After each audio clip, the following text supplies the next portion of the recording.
우리 옆에 계신 분께 다시 한번 이렇게 인사 한번 해보겠습니다. 예수님께서 우리와 함께 하십니다. 예수님께서 우리와 함께 하십니다. 예수님 안에서 행복하시기 바랍니다. 행복하시기 바랍니다. 주님이 우리와 함께 하시면 행복하지 않을 수 없죠. 우리 찬송가에도 주와 같이 길 가는 것 즐거운 일 아닌가 이렇게 찬송을 부르잖아요. 주님과 함께하면 즐거울 수밖에 없습니다. 항상 주님 안에서 행복하시기를 바랍니다. 그런데 우리 인생을 한번 조용히 되돌아보면 항상 행복하지는 않아요. 동의하시죠? 특히 우리 성도들이 가야 할 이 길이 때로는 십자가의 길 같고 때로는 가시밭길 같을 때가 있습니다. 우리뿐만 아닙니다. 우리 믿음의 선조들이 그 길을 걸었고 또 우리 예수님께서 또 그 길을 걸어가셨지요. 또 우리 이스라엘 하나님의 백성들도 하나님께서 그들을 약속의 땅으로 쭉 인도해 가실 때 꽃길로 인도하지 않으셨어요. 어떤 길로 인도하셨습니까? 거친 광야길로 인도하셨습니다. 이스라엘 백성들이 이집트를 탈출해서 약속의 땅까지 갈 때에 잘 포장된 길로, 잘 다듬어진 길로 갔으면 그들에게 얼마나 좋았겠어요.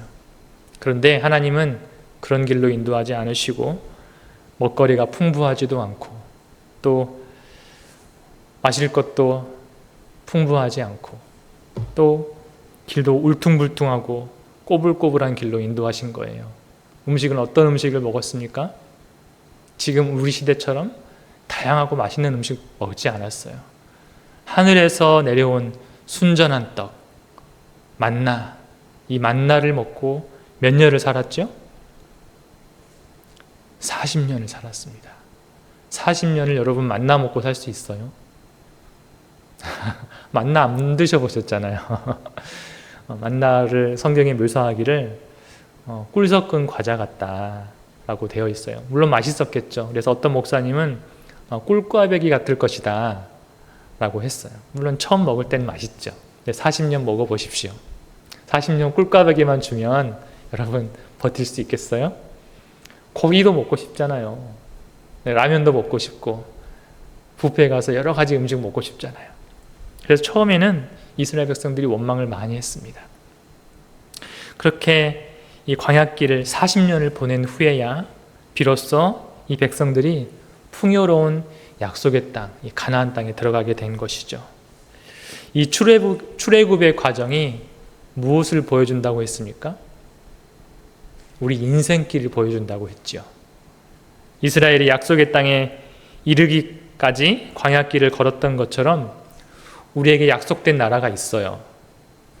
하나님 나라 있잖아요. 그 하나님 나라에 가기까지 우리는 어떤 길을 걸어가야 된다고요? 꽃길이요? 아니요. 광야길을 걸어가야 된다는 거예요. 그런데 이 광야길은 외로운 길이 아닙니다. 누가 우리와 함께 하시죠? 우리 주님이 우리와 함께 하십니다. 때문에 이 광야길을 우리가 걸어갈 때에 가장 중요한 일은 무엇이냐면 지금 누가 나와 함께 하시는가 이것을 알아야 된다는 거예요. 지금 내 옆에 누가 계시는가 이것을 발견해야 한다는 것입니다. 세상에 믿지 않는 사람들은 이 울퉁불퉁하고 거친 길을 걷게 되면 원망을 해요. 과연 하나님은 계시는가? 하나님이 계신다면 어떻게 이럴 수 있지? 하면서 그동안 믿지도 않았던 하나님을 원망한다는 거예요. 그런데 우리 신앙인들도 극심한 인생의 광야길을 지날 때에는 마치 그 현장에 하나님이 계시지 않는 것처럼 때로는 원망할 때가 있다는 것입니다. 노벨 평화상 받았던 엘리 비젤 박사라는 분이 계십니다. 이분이 나치 수용소에 감금되었을 때 있었던 일을 들려줬어요. 어느 날 이 강제 수용소에 발전소가 폭파되는 일이 있었습니다. 그래서 이 용의자로 3명이 잡혔어요. 2사람은 성인이었고 1사람은 소년이었어요. 그런데 이 3사람 모두 교수형에 처하게 된 거예요. 보세요. 성인 두 사람이 교수형, 교수대에 올라가서 목을 매다니까 어떻게 됐겠습니까?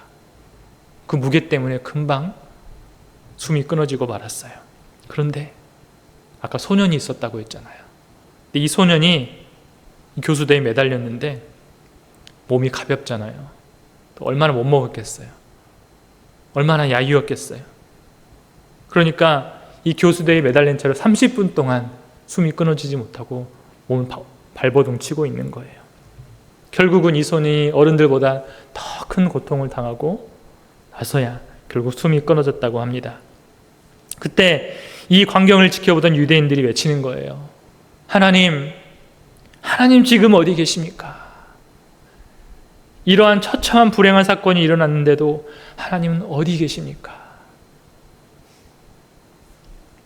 이때 비젤 박사도 그곳에 있었는데 자기 내면 깊은 곳에서 저절로 터져 나오는 소리가 있었다고 해요. 하나님이 어디 계시냐고? 바로 여기 있지 않느냐? 하나님은 지금 저 교수대에 매달려 버둥거리며 고통받고 있다. 죽어가는 인생, 죄 많은 사람들을 살리기 위해서 끝까지 참고 버둥거리고 있다. 이 목소리가 이 박사님 마음속에서 들려 나왔다는 거예요. 고난, 그것은 우리의 고난이기도 하지만 동시에 우리 하나님 아버지의 아픔이기도 합니다. 그래서 신학자 몰트만은 하나님을 고통당하시는 하나님 이렇게 묘사하셨어요. 하나님은 고통당하는 인간과 모든 피조물 속에 함께 고통당하시며 동참하신다는 거예요. 그의 백성들과 고난의 나그네 길, 유랑의 길을 함께 떠나신다는 것이죠. 정말 그렇습니까? 하나님은 아담과 에덴 동산에서 쫓겨나서 척박한 땅을 살아갈 때에 그들과 멀리 떨어져 계셨습니까? 애굽에서 광야 생활을 할 때도 그들과 함께 광야길을 걸어가셨습니다. 이렇게 함께 고통당하시는 하나님을 송명희 시인 아시죠? 나면서부터 뇌성마비로 태어나서 시를 많이 썼던 분이세요. 이 송명희 시인이 동참이라는 시에서 이렇게 묘사를 했습니다. 노래로도 나와 있어요. 혹시 들어보셨는지 모르겠는데 너 고통당할 때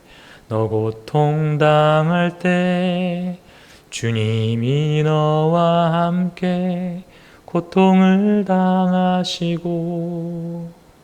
이 노래 들어보셨나요?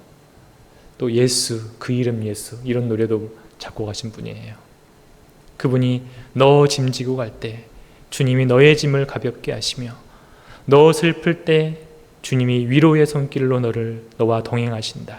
너 외로울 때 너 어찌 홀로 있다는가? 너 괴로울 때 너 어찌 홀로 있다는가? 너의 모든 것을 동참하시는 주님을 바라보라. 이렇게 찬송을 하신 것입니다. 하나님은 이 가사처럼 우리와 함께 고통당하시며 우리에게는 용기와 힘을 주시는 하나님이십니다. 우리가 고난의 현장에서 낙심할 때마다 또 힘들어 눈물을 흘릴 때마다 하나님은 이렇게 위로하시는 거예요. 이사야 43장 말씀입니다. 하나님께서 그러나 이제 야곱아 너를 창조하신 주께서 말씀하신다. 이스라엘아 너를 지으신 주께서 말씀하신다. 내가 너를 속량하였으니 두려워하지 말아라. 내가 너를 지명하여 불렀나니 너는 나의 것이다. 내가 물 가운데로 건너갈 때에 내가 너와 함께하고 내가 강을 건널 때에도 물이 너를 침몰시키지 못할 것이다. 내가 불 속에 걸어가도 그을리지 않을 것이며 불꽃이 너를 태우지 못할 것이다. 아멘. 노래도 있죠. 나의 안에 거하라. 이 가사가 이 가사입니다. 내가 너를 지명하여 불렀나니 너는 내 것이라. 내 것이라. 이 찬양의 가사가 하나님이 나에게 들려주시는 음성으로 들려야 된다는 것이에요. 언제요? 광야의 길을 걸어갈 때 주님은 너는 나의 것이다 이렇게 위로하신다는 것입니다. 내가 너를 지명하여 불렀나니 너는 누구의 것이라고요? 나의 것이다.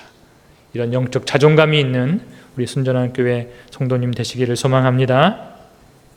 우리가 하나님을 나와 함께 하시는 임마누엘 하나님으로 믿는다면 우리 인생의 짐이 가벼워질 것입니다. 고난의 길도 거칠게 느껴지지 않을 것이에요.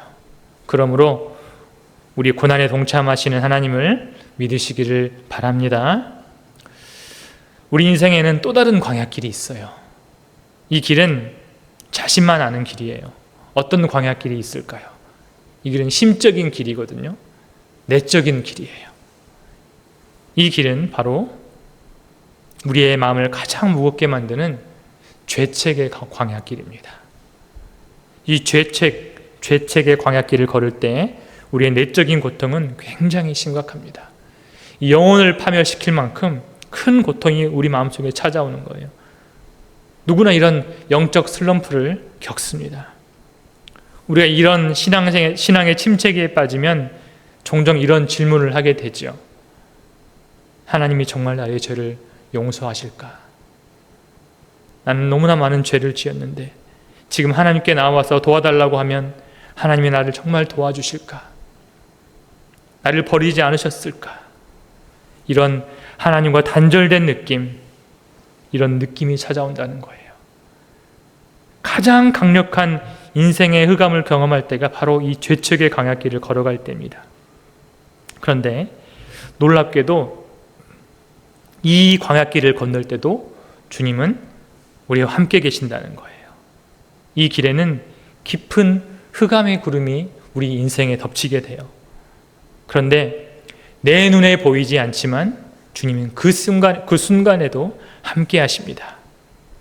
우리가 이 길을 걸을 때에 낙심하지 않고 하나님을 향한 희망의 끈을 놓지 않는다면 우리는 반드시 우리와 함께 하신 하나님을 보게 될 것입니다.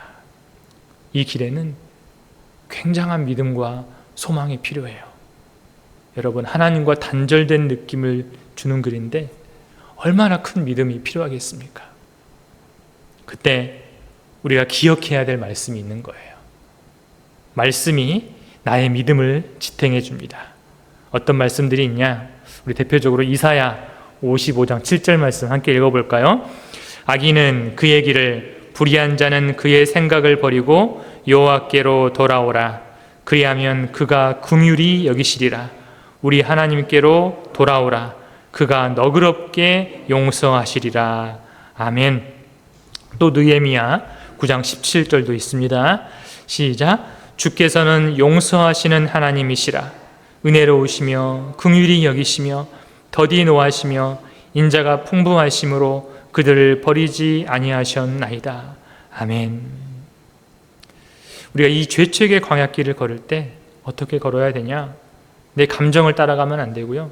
그동안 내가 이렇게 외웠던 말씀을 계속 읊조르면서 걸어가는 거예요. 주께서는 용서하시는 하나님이시라. 은혜로우시며 긍휼히 여기시며 더디 노하시며 계속 이 말씀을 읽으면서 외우면서 그 길을 걸어가야 되는 것입니다. C.S. 루이스가 이 하나님의 용서를 다음과 같이 설명했습니다. 우리가 아무리 여러 번 넘어진다고 하더라도 그때마다 툴툴 털고 일어난다면 넘어지는 것 때문에 파멸될 수는 없습니다. 물론 넘어진 탓에 우리는 더러워진 옷을 입고 집으로 돌아올 것입니다. 그러나 집에는 훌륭한 목욕탕이 준비되어 있고 수건이 걸려 있으며 깨끗한 옷들이 준비되어 있습니다. 하나님은 우리 스스로가 더럽다는 것을 느낄 때 뚜렷하게 우리 가운데 임재하시는 것입니다. 언제 주님께서 임재해 계신다고요? 내가 내 잘못을 느끼고 있을 때, 내가 더럽다고 느낄 때에 오히려 하나님께서 임재해 계신다는 것입니다. 예수님의 보혈이 씻지 못할 죄는 없습니다. 이 믿음을 갖고 있어야 이 광야길을 걸을 때 좌절하지 않을 수 있는 것입니다. 우리가 지난 과거로 인해서 심적인 고통을 겪고 있다면 이미 그것 자체로 하나님께서 그와 함께 계신다는 반증인 것이죠. 하나님의 임재로 인해서 우리의 양심에 고통을 겪고 있는 것이에요. 하나님이 함께 하시지 않는다면 우리는 죄를 짓고도 죄를 지었다는 것을 모른 채로 살아가게 될 것입니다. 그러나 성령께서 우리 곁에 계시면 우리는 늘 이 마음의 시달림을 받게 되는 것이에요. 그렇기 때문에 희망이 있는 것입니다. 이런 광야길, 죄책의 광야길을 좌절하지 않고 회개하고 또 회개했다면 용서의 말씀을 믿고 소망으로 그 길을 끝까지 걷고 나면 반드시 우리를 기다리시고 싸매시고 회복시키시는 아버지를 만나게 될 줄로 믿습니다. 또 이런 광야길 외에도 우리 인생에는 많은 고난의 길이 있습니다. 고난은 사람에게나 하나님께나 모두 유쾌한 길이 아니에요. 그런데 주님은 왜 우리에게 그런 고난들을 허락하셨을까요? 주님은 왜 우리와 함께 몸소 아픔을 당하시려는 것일까요? 왜냐하면 주님은 우리가 조금도 부족함이 없이 완전하고 성숙한 사람이 되기를 바라시기 때문입니다. 주님은 오늘 본문에서 시련이 인내를 만들고 인내를 통해 우리가 온전한 사람이 된다고 말씀하고 계십니다. 우리 2절부터 4절 말씀 함께 읽겠습니다. 내 형제들아 너희가 여러 가지 시험을 당하거든 온전히 기쁘게 여기라. 이는 너희 믿음의 시련이 인내를 만들어내는 줄 너희가 알미라. 인내를 온전히 이루라. 이는 너희로 온전하고 구비하여 조금도 부족함이 없게 하려 함이라. 아멘. 주님께서 우리에게 인생의 광야길을 걷게 하시는 이유는 뭐라고요? 천국 시민으로서 조금도 부족함이 없게 하려 하신다는 거예요. 하나님은 우리 성도들, 하나님의 자녀들이 이 세상에서 그냥 한가롭게 놀면서 세상을 즐기기를 원하지 않으세요. 성도는 구령의 사명을 갖고 있어요. 하나님 나라를 개척해야 될 사명을 갖고 있는 거예요.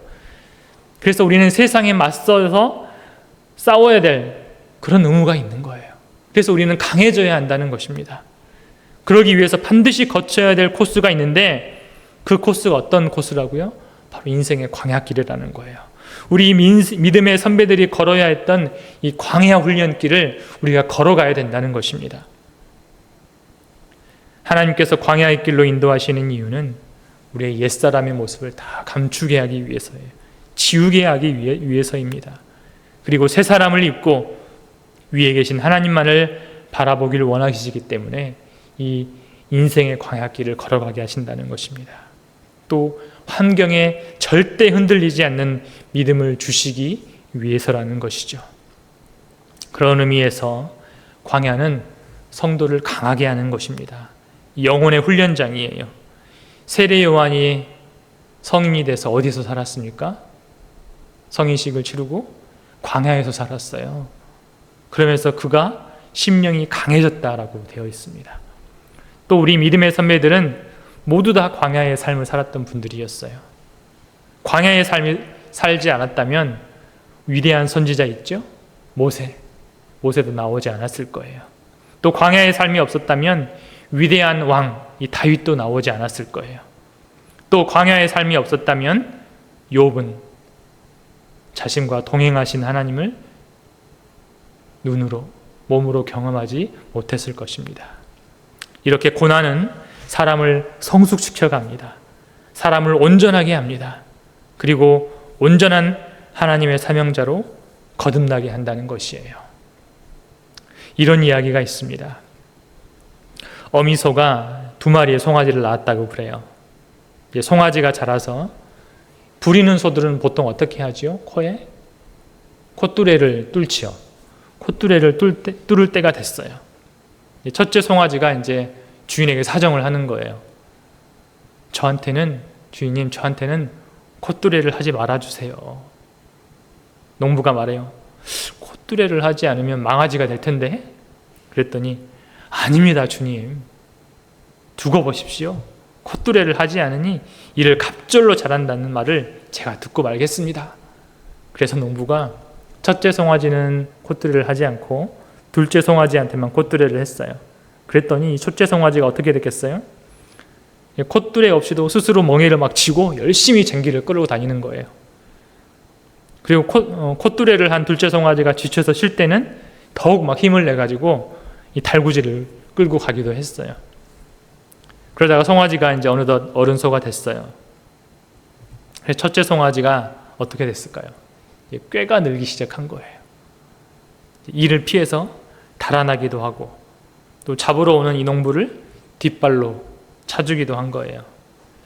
그러던 어느 날 콧뚜레를 했던 이 둘째 송아지가 집에 와보니까 첫째가 없는 거예요. 그래서 첫째 어딨냐고 주인께 물어봤더니 주인이 뭐라고 했을까요? 도살장으로 보냈지. 이렇게 말을 했다는 거예요. 우리에게 광야길이 없다면 이 이야기처럼 사명자로서 교만해질 수가 있는 거예요. 교만은 사명자를 죽게 만듭니다. 우리가 순간의 광야의 길이 싫다고 회피하게 되면 우리는 분명히 어떻게 되겠어요? 나의 재능으로 하나님의 일을 하려고 할 것입니다. 그런데 빈번히 실패하게 될 거예요. 설령 내 힘으로 성공했다고 할지라도 그것은 실패인 것이에요. 하나님은 절대 사람의 공력으로 하나님의 나라를 건설하지 않습니다. 그래서 하나님은 우리를 사명자로 부르시기 전에 먼저 어디로 부르신다고요? 광야길로 부르시는 거예요. 우리는 각자가 하나님 나라에서 맡은 사명들이 있습니다. 누구나 그 길을 걸어갑니다. 이때 광야의 길이 우리의 사역을 정결하게 만든다는 거예요. 그래서 2절에서 무엇이라고 말씀합니까? 내 형제들아 너희가 여러 가지 시험을 당하거든 온전히 기쁘게 여기라. 나 입소해, 군대 입소해 이럴 때 어떻게 하라고요? 아 기쁘다. 저는 죽으러 가는 줄 알았어요. 하지만 하나님은 뭐라고 말씀하세요? 온전히 기쁘게 여기라. 왜 그럴까요? 나를 강하게 하시려기 때문에 그렇죠. 지금 광야의 길을 걷고 계신다면 용기를 가지시기 바랍니다. 지금 나의 고난은 내가 하나님의 능력의 종으로 거듭나고 있다는 증거인 거예요. 광야의 삶에 피곤하여 약해진 것처럼 느낄 수 있습니다. 그러나 지금 하나님께서 나에게 능력을 채우고 계심을 믿으시기 바랍니다. 어떤 분은 인생의 가장 좋은 일들은 슬픔이나 고난의 보자기에 쌓여서 온다라고 말했어요. 뭐라고요? 인생의 가장 좋은 일들은 슬픔이나 고난의 보자기에 쌓여서 온다라고 말을 했습니다.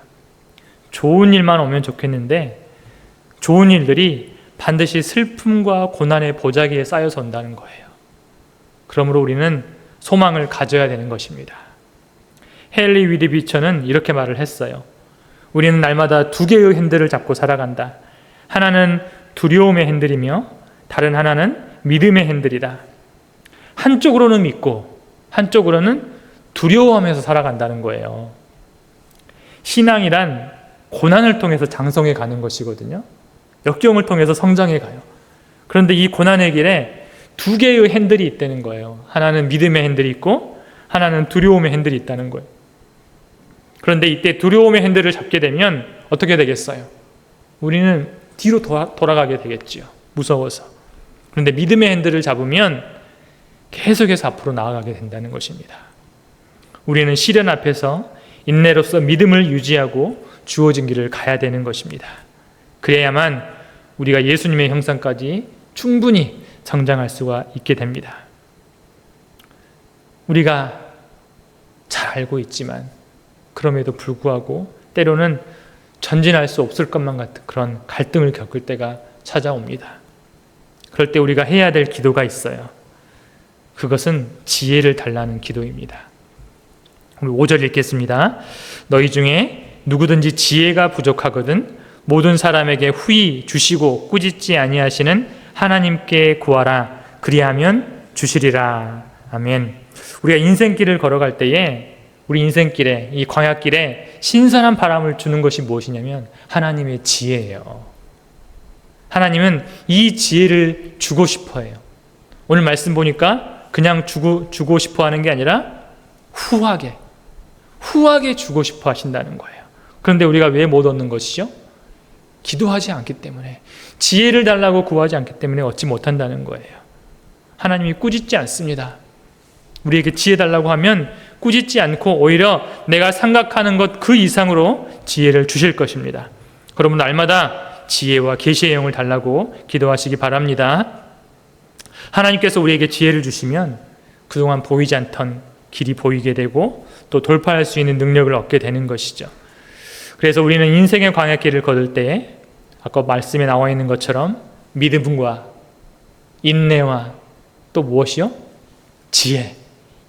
이 지혜를 가지고 걸어야만 끝까지 만족할 수가 있는 것입니다. 이 지혜라는 것은 우리 인생길의 내비게이션 같은 거예요. 또 인내는 무엇일까요? 인내는 우리 인생길의 동력 같은 거예요. 이 인내가 있어야 끝까지 갈 수 있는 거예요. 또 믿음은 무엇이겠어요? 우리를 보호하는 보호막과 같은 것이죠. 이것은 우리가 고난 속에서 얻게 되는 보석들입니다. 마치 진주 같은 것들이에요. 오직 고난을 통해서 얻을 수 있는 것이에요. 고통이 조개로 하여금 아름다운 진주를 만들게 하지요. 그런 것처럼 고난 속에서 이 믿음과 인내와 지혜가 자라게 돼요. 아름다운 진주 같은 인생이 만들어지는 것이죠. 그러므로 우리는 고난이 닥칠 때 어떻게 해야 된다고요? 온전히 기뻐하라. 기뻐하라는 거예요. 나는 이제 진주를 만들게 되겠구나. 이런 소망을 품어야 한다는 것이죠. 또 그 무엇보다도 우리가 기뻐해야 될 이유는 무엇이냐면 이 고난 중에 누가 함께 하신다고요? 하나님께서 나와 함께 하시며 이 고난에 동참하시기 때문에 더욱 우리는 기뻐해야 된다는 것입니다. 요즘 제 주변에 아프신 분들이 많이 있었습니다. 큰 수술을 하신 분도 있었고 또 수술을 앞두고 계신 분도 있어요.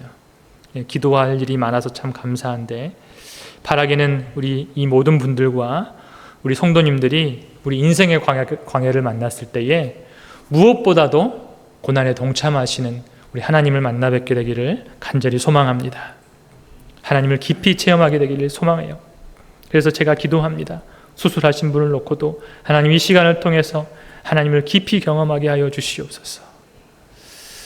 사실 이 고난은 하나님의 초청장이에요. 하나님을 생각해 볼 수 있게 만드는 아주 좋은 기회라는 것입니다. 몸은 힘들어도 나를 사랑하시고 그리워하시는 창조주 하나님을 만날 수 있는 아주 좋은 시간이죠. 그래서 우리는 광야의 시간을 역전의 시간으로 삼아야 되는 거예요. 세상 사람들은 나를 실패했다고 생각할지 몰라도 나는 역전의 기회로 삼아야 되는 것이죠. 그리고 항상 우리 인생의 배낭에 무엇을 담아야 될까요? 말씀에 나오는 것처럼 믿음과 인내와 지혜를 담아야 된다는 것이에요. 그러면 우리 옆에서 함께 나와 동행하신 하나님께서 보이실 것입니다. 그러면 이 광야길이 어떻게 보이냐면 이제 내가 사랑하는 이와 함께 막 트레킹을 하는 트레킹 코스로 보이는 거예요. 내 몸이 단련되어져 가는 조깅 코스로 보이는 것이죠. 하나님께서 함께 하시기 때문에 이 고난은 행복의 또 다른 이름입니다. 오늘 읽을 말씀처럼 믿음의 시련을 당할 때 기뻐하시기 바랍니다. 그때 두려움은 떠나가고 인내로 버티어낼 때 반드시 놀라운 평화가 찾아오게 될 것입니다. 그리고 반드시 기도의 결실이 이루어지게 될 것입니다. 이 놀라운 복을 받아 누리시는 우리 순전한 성도가 되시기를 예수님의 이름으로 축원합니다. 아멘.